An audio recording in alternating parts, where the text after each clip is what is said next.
My name is Roger Blowy. I'm a vet in general practice in Gloucestershire, and this morning we're going to talk about digital dermatitis. It's a really interesting disease, digital dermatitis, because it's a relatively new disease, and it's a good example of how, if we don't control infectious diseases, how these diseases are going to spread. So this morning we're going to be talking a bit about the disease, ways of recording it, and we'll talk a bit about the way in which we can measure the disease. Digital dermatitis is an infectious condition, and like any other infectious condition, we need to understand the reservoir of infection, in other words, where do the cows get infected, and we need to understand how that disease is spread. And of course we can only do that if we understand where are the reservoirs of infection, and if we can measure them. We know for every disease, if we can measure it, we can manage it. Digital dermatitis is very similar to mastitis. In fact, we often call it mastitis of the feet. In the same way as with mastitis, you have high cell count cows acting as a reservoir of infection. For digital dermatitis, we have cows carrying infection, and these cows that carry infection act as the reservoirs to spread infection to other cows. So what we'll be looking at in a minute is an assessment of the carrier status of cows. One of the things that we do within mastitis is, of course, on a regular basis to sample the milk, and we assess the individual cell count of cows. And if we have high cell count cows, we know they are carrier cows. In the same way with digital dermatitis, we can assess the herd, we can have a look to see which cows are carrying infection, and if we have a measure of the number of cows that are carrying infection, then we have an indicator of how we need to react to this herd in terms of the control. Obviously with mastitis, we're used to recording mastitis, and the main ways in which we would record it would be records of clinical cases, and this is usually recorded on a treatment basis, because of course we have to, by law, record the treatments that we use. And secondly, we would record mastitis on the basis of cell count. And cows that have a high cell count are carrier cases of infection. In the same way, we would record digital dermatitis by recording mobility scores. How well do they walk? If it's a score 0, they're walking fine, and if it's a score 3, they're quite badly affected. An increasing number of farmers do that, but what is not done, and certainly it represents a great opportunity, I think, for dairy farmers, is to actually record the incidence of digital dermatitis. And as we'll see in a minute when we look at cows' feet, we can look at the interdigital cleft, that's the skin around the back of the heel where the digital dermatitis grows. And if the skin is perfectly clean and clear, then the cow has no digital dermatitis. If it's a little bit crusty, then she's equivalent to a cow with a slightly increased cell count. And if you've got a great big tuft of tissue pointing out that black tissue, she's going to be a high equivalent of a high cell count cow. And of course the cow with a great big red painful sore around the back that's actually limping, she's the equivalent of the clinical case of mastitis. So very, very similar to mastitis, we have this wide spectrum of levels of disease in terms of digital dermatitis. And as I said at the very beginning, it is an important disease. Clinical cases of lameness are around 50 cases per 100 cows per year. I actually use the figure of 52 cases per 100 cows per year as my, it's not a target, but as my average level, because 52 cases per 100 cows per year is equivalent to 1 case per 100 per week. And therefore it's easy to get a handle on it. And around 25 to 30% of lameness cases are now associated with digital dermatitis, especially recently where we've seen the big increase in these non-healing hoof lesions that we'll talk about later. So what about a bit about the control of the disease? Well, once again, I'd like to come back to the comparison with mastitis. In the control of mastitis, we control the disease first of all by controlling the environment, keeping the cows clean, well bedded and that sort of thing. In the control of digital dermatitis, we need to keep the flooring clean. So wherever the cows are walking, keep them as clean as possible, passages well scraped, dry and that sort of thing. Exactly the same as in terms of mastitis. When we're controlling mastitis in the milking parlour, one of the major control measures we adopt is, of course, disinfecting the teats. And the concept being that as soon as a bug lands on the teat, then we zap it with disinfectant, totally coat that teat with disinfectant, so that we destroy the disease before it becomes established. The last thing we want to happen in terms of mastitis is for the bug to land there and develop a colony, start the beginnings of disease, then we think, okay, then we'll apply the teat dip. What we've got to do is to disinfect the teat before the bug becomes established, before the mastitis becomes established. And in exactly the same way, we should be controlling digital dermatitis. When the digital dermatitis bug lands on the foot, then we should be disinfecting that foot and removing the bug before it becomes established. It's an absurd idea to wait until we have, let's say, 10% of the cows showing the open sores of digital dermatitis, then thinking we'll foot bath, because clearly that's totally the wrong time to start. You can't expect any foot bath to adequately control the disease when you've got a high level like that. Start at the very beginning when you've got either very, very small lesions or no lesions. Regularly disinfect the foot so that the disease can't become established. And by doing that, you will have a huge impact on reducing overall levels of digital dermatitis in the herd. Again, think mastitis. When does mastitis start? Of course, it starts in the dry period. Lots of cows become infected in the dry period. And exactly the same applies to digital dermatitis. The cow, or especially in-calf heifers, carrying a small amount of digital dermatitis. When they calve down and move into the main herd, the stress of the immune suppression associated with calving, and of course the increased standing time associated with the post-calving cow, both of these factors allow a small carrier state of digital dermatitis to massively increase. And in as little as a week to 10 days, a small crusty lesion of digital dermatitis on the foot can develop into a great big large round open sore. So not only do we need to be foot bathing our milking cows, it's really important that we also foot bath the dry cows, and especially that transition group, the transition group of mixed cows and heifers before they enter the all-important post-calving group. Because we all know that when after calving there's a huge increase in standing times. Standing to be milked, standing to be fed, standing to establish their position in the social hierarchy. So for that first week after calving, the increase in standing times and therefore the increased exposure to slurry is absolutely massive. And so the critical time for foot bathing is immediately before, during and after calving, running into early lactation. We really must control the disease before it gets established. It's no good trying to attack it when the disease is already there. And that would then bring me on to frequency. So what's the frequency of foot bathing? How often should we be doing it?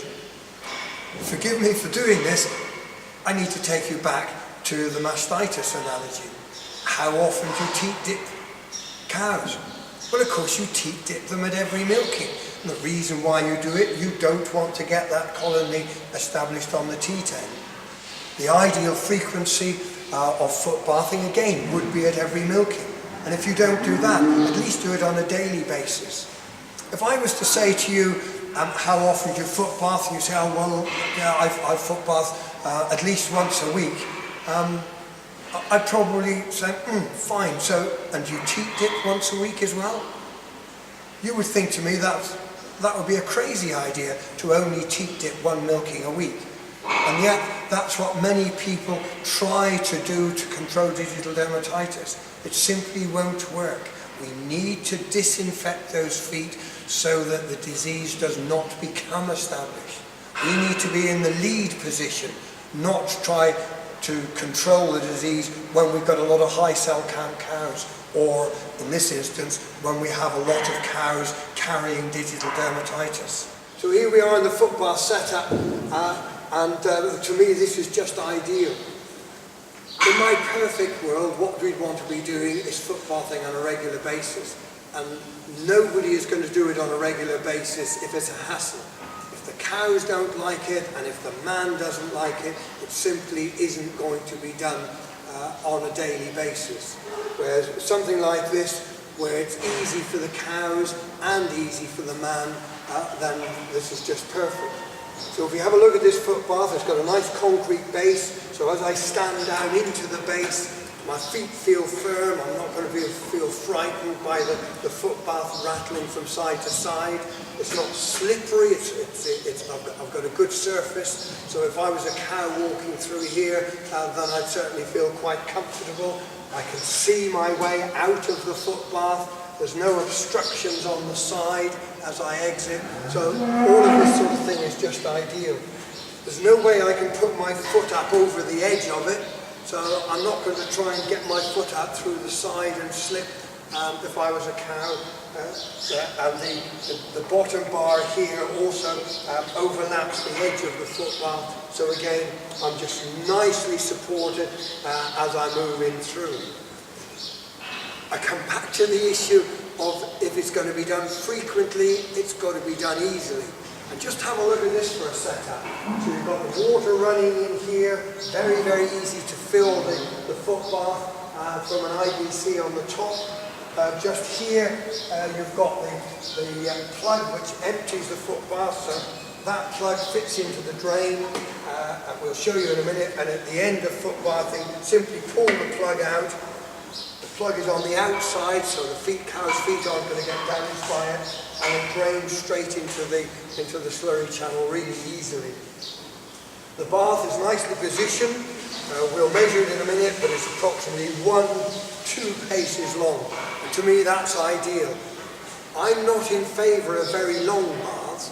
One of the reasons being that it concerns me if the bath is very long, then the cow is starting to go in. She's got 3/4 of the way through, feeling a bit hesitant, and we all know what cows do when they feel hesitant. Tail comes up and muck goes in. So I think 2 paces long to me is absolutely ideal, and this one will be about half a pace wide, which again will give her plenty of comfort, plenty of space to move through without using up too much solution. So a really nice setup.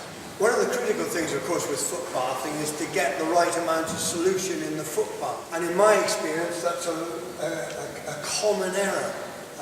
I see it all the time on farms in the UK, and I know it's a worldwide problem. There's a very good Dutch study run by Menno Haltzaar in the Netherlands.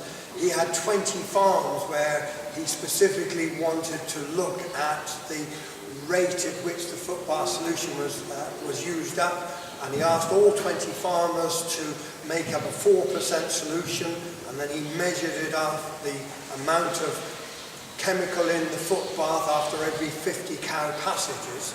And the study was very carefully run, but interestingly enough, when he came to look at the initial measurements, the initial solution wasn't 4%, it varied in his 20 farms, it varied from 1% to 10%.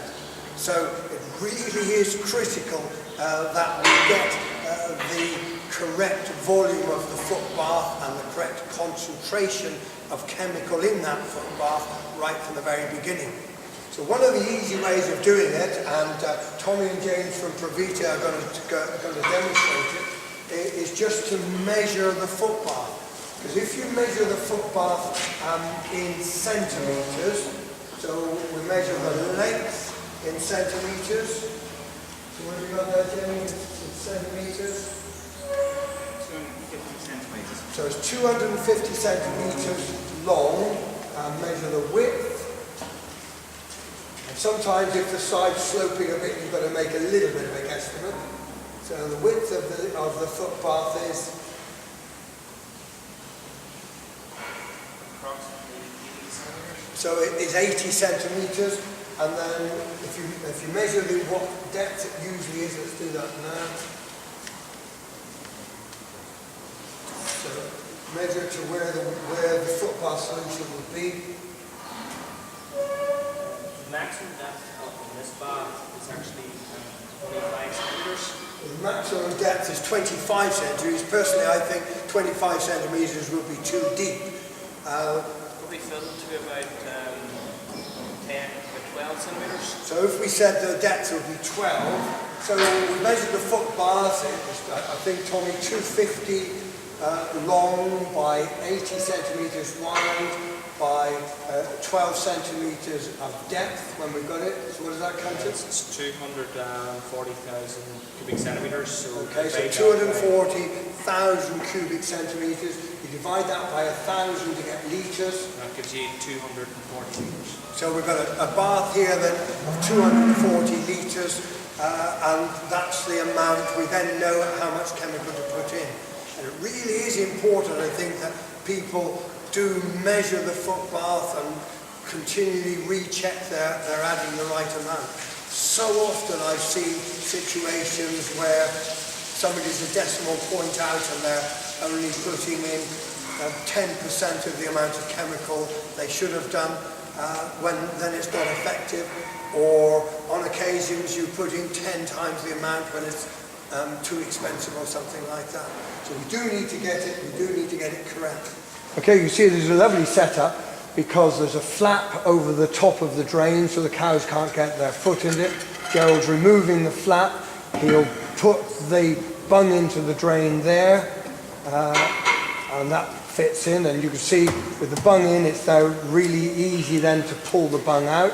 Goes back to the handle, the water stored in the IPC so we can get exactly the right volume in. Tap turned on. Lovely fast flow rate, and again all of this comes back to making the job easy. We've got to make the job easy because if it's not easy it won't be done on a regular basis. And of course with a fast flow of water in we can get exactly the right volume of water into the foot bath, and that will mean we have exactly the right amount of chemical. We don't want too much because we don't want to waste expensive chemicals. We don't want too little in there. Too little isn't going to work, and then we'll have problems with the disease. So it is important to make the job as easy as possible. The other thing that's important, of course, when you're adding the chemical, to correctly measure it. And as you can see, Gerald's using a specific jug, putting it in, mixing it well. It's no good just guessing how much you're going to do by sloshing some in from the barrel. You need to actually measure the correct amount, get the correct dilution, and mix it well. It is important to do this job accurately, exactly the same as you would with a teat dip. If you were mixing a teat dip, you wouldn't just slosh some in and hope for the best. You'd make sure you had the chemical mixed to the right concentration and you use it in the correct manner. It's the way in which you use the product that is so important. With a teat dip, cover every teat at every milking. With a foot bath, cover every foot at every milking. Okay, so we've got the foot bath full. It is so important that we get the correct measurement. So Tommy, just go and re-measure the depth of the foot bath. Obviously the width and the length aren't going to have changed, but we do need to make sure we've got the correct depth of solution. So what have you got there, Tommy? That's 12 centimeters. So 12 centimeters, so we are correct. That was the depth that we estimated earlier on. Our bath volume then 240 litres, added the correct amount of chemical. Fine, cows can go through it. Note how the active chemicals particularly isn't right up to the top of the bath, so that when the cow sloshes through the bath, she creates a bit of a wave, but you've got a high enough lip and a slope back into the bath so that the chemical is retained within the bath. If the solution was filled right up to the very top, the cow coming through is likely to splash chemical out over. Whereas here, I'd have to put a lot of effort into it to get the chemical out over the top. A simple point, but it means that the chemical is retained in the bath, and it means that we're getting maximum effect from the foot bath solution. You see she walks nice and gently into the bath, easily out, nice and gently down in. She looks at it, but she's quite comfortable even with me standing here. You can see how she just goes through nice and gentle and out through the other side.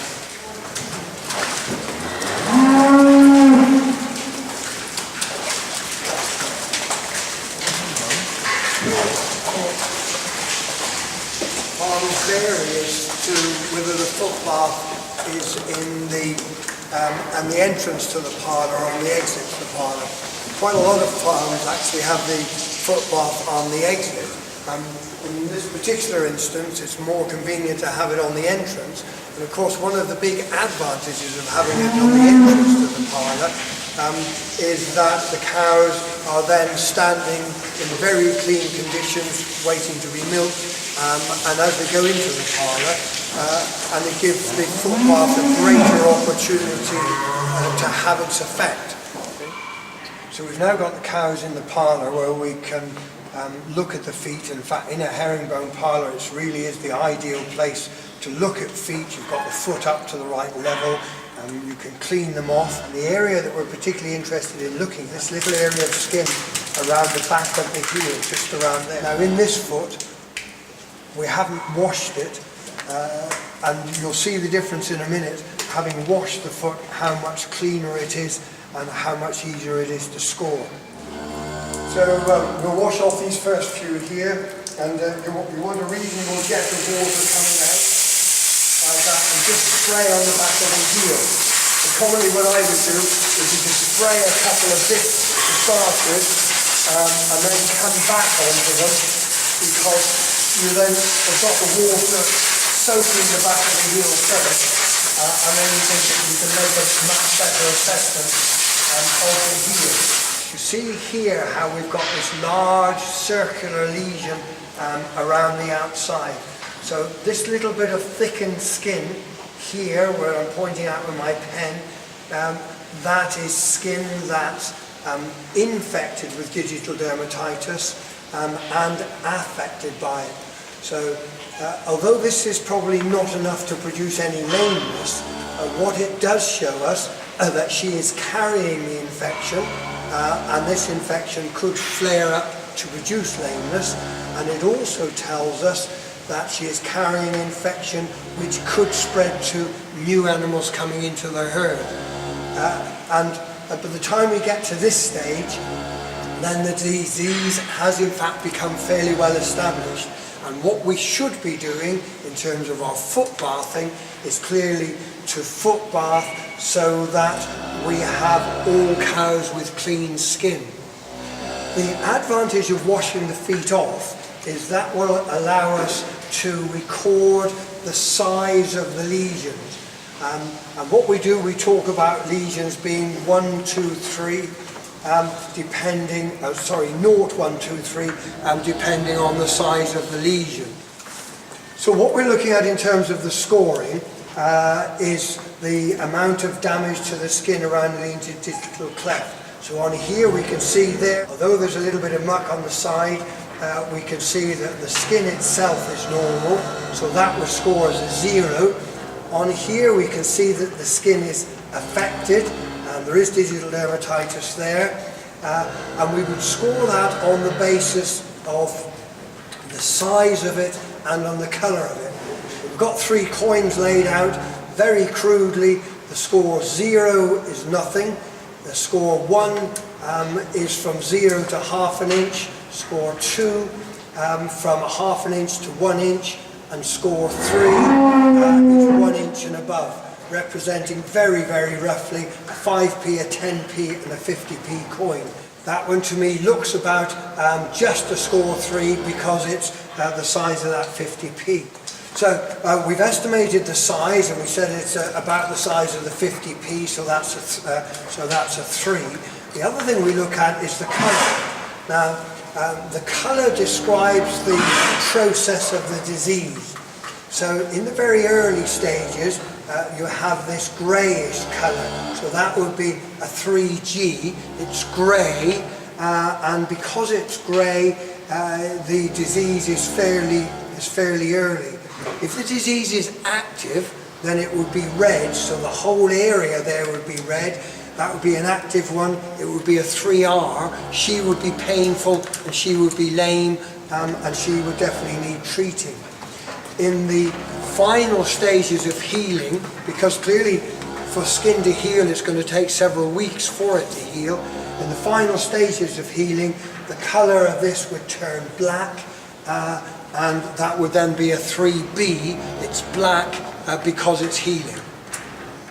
So here's an example of a heifer that was very badly affected in the heifer group before carving. And just look at the width of that lesion.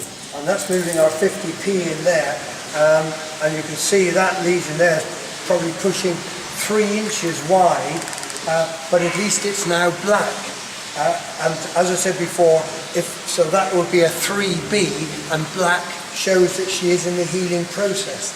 Now there is no way that that's going to heal well in just a few days, because what we've got to wait for now is for all this skin to regrow underneath that lesion, and it's not until you've got a total regrowth of new skin there that will return to normal. Very much, I'm afraid, like again the high cell count cow, it's going to take quite a long time for a cow with an established infection to recover from that infection. Here's another heifer here, and that really is a lovely foot in terms of digital dermatitis. You see a nice interdigital cleft. There is a very small mark there from where I was cleaning it just now, but really nothing of significance, so she'd score 0. Do note the little bit of slurry heel on the side there, and a bit more here. So that's what the heel should look like, that nice creamy pink colour. This tissue down here is erosion of the heel.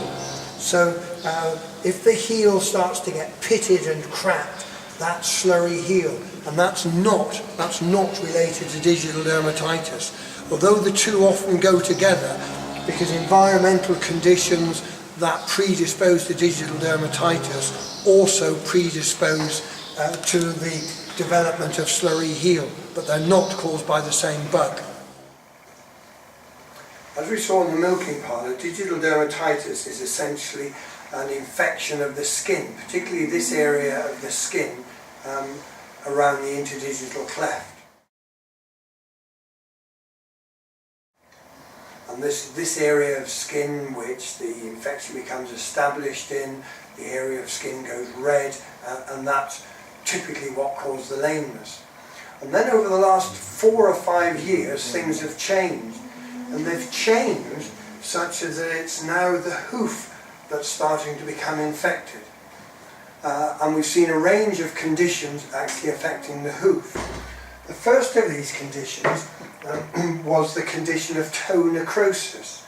So if you have a look at this hoof, you can actually see how the end of the hoof is totally eroded. And for some reason or other, the hoof does not heal. We know that digital dermatitis infection is present in all of these cases. What we're not sure is whether or not digital dermatitis actually causes it. But what is quite certain is that in herds with a high level of digital dermatitis, you will have an increased incidence of toe necrosis and other non-healing lesions.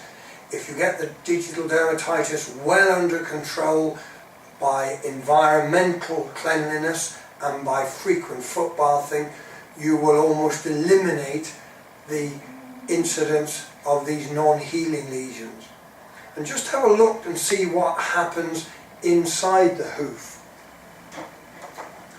Inside a normal hoof, then the hoof should be nice and smooth, and that smooth hoof is where the pedal bone fits. But if you have a look at the inside of a toe necrosis hoof, do you see how the hoof is actually growing back into the inside of the hoof? So instead of having a nice smooth covering, what we're getting is this honeycombed arrangement, and the hoof simply isn't covering the foot properly. Now sometimes the lesion is at the toe, as in toe necrosis. In other times the lesion is on the wall of the hoof. So this foot here is a typical example of a wall ulcer. This would have been a normal white line lesion, and maybe 5 or 10 years ago we could have simply opened this up, drained it, and the hoof would have reformed. But in association with these new digital dermatitis lesions, you note how the inside of the hoof is becoming deformed.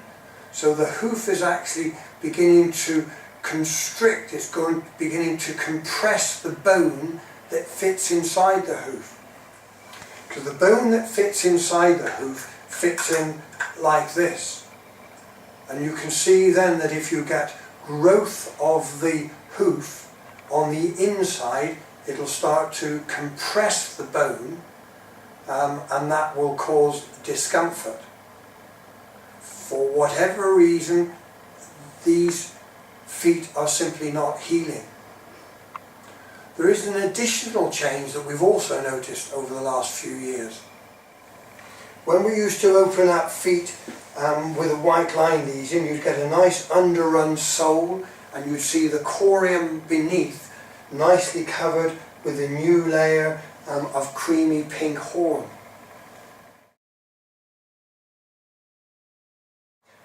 This is now changing, and we're seeing an increased number of feet where when we expose the corium, instead of nice new horn growing over the top, what we're seeing is just a proliferation of corium and absolutely no horn formed whatsoever.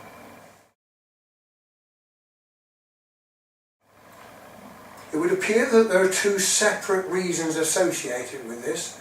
The first one is that digital dermatitis infection is becoming established in the corium, and when the digital dermatitis infection gets into the corium, it stops the corium from producing the hoof. In addition to that, we also know that the corium feeds the bone. So if we have a look at a normal pedal bone, here's a normal bone that fits inside a normal hoof. And you'll see as the bone goes into the hoof, there's plenty of space. The bone is suspended from the front wall of the hoof, and when the cow is moving, that bone simply moves up and down very slowly and compresses the digital cushion, which is where my finger is underneath the back of the hoof. Now, as I said before, the corium produces the hoof, and the corium also feeds and remodels the bone. If the corium becomes inflamed, then when the corium remodels the bone, instead of having a nice smooth surface to the bone, which hopefully you can see in close-up, then that nice smooth surface of the bone is replaced by a really rough base, like in this bone. And if you turn the two bones over on their edge, you can see how the spicules of bone from the affected bone are protruding down onto the top of the corium. In some cases, the spicules of bone are really pronounced, and you can maybe see this small projection here on the base of a very badly damaged pedal bone. This is from a cow where the non-healing lesion was so severe that I had to amputate the claw, and if you look on the base of the bone you can see several small projections of bone. These projections of bone are called exostoses. They're a little bit like icicles or stalactites and stalagmites protruding from the base of the bone. This foot was in fact affected by toe necrosis, and you can see how the tip of the bone here has lost its shape and its density. So we're now faced with a new syndrome, and the hypothesis as to why we have this big increase in non-healing hoof lesions is firstly because we have a digital dermatitis infection of the corium itself. This then progresses into a disruption of the surface of the bone such that spicules of bone protrude into the corium, further damaging the corium and further preventing the healing of the hoof. Put the two scenarios together, we then have a hoof which is decreasing in size, trying to fit around a foot which is effectively increasing in size. And so the increasing pressure on a pedal bone of increasing size must become enormous. And as a consequence, this syndrome of non-healing hoof lesions is now the main indication, the main reason why cows have digits amputated in general practice today. And this doesn't only apply to my own practice in Gloucestershire, this applies throughout the UK and in fact applies worldwide. We simply don't know why the syndrome has developed in the last 4 or 5 years, but it has become a huge problem in Europe, in North America, in South America, including Chile. It's become just a huge problem. Just imagine yourself wearing a shoe which is gradually getting too small and your own foot is gradually getting too big. The pain and discomfort would be enormous, and it's not surprising that these cows are badly affected. If we don't have good treatment, we only have one option, and that option of course is prevention. Whereas foot bathing used to be recommended and an important part of the control of digital dermatitis, really it's no longer an option. Now daily foot bathing, frequent effective foot bathing has now become an essential part of the control of digital dermatitis in any farm programme.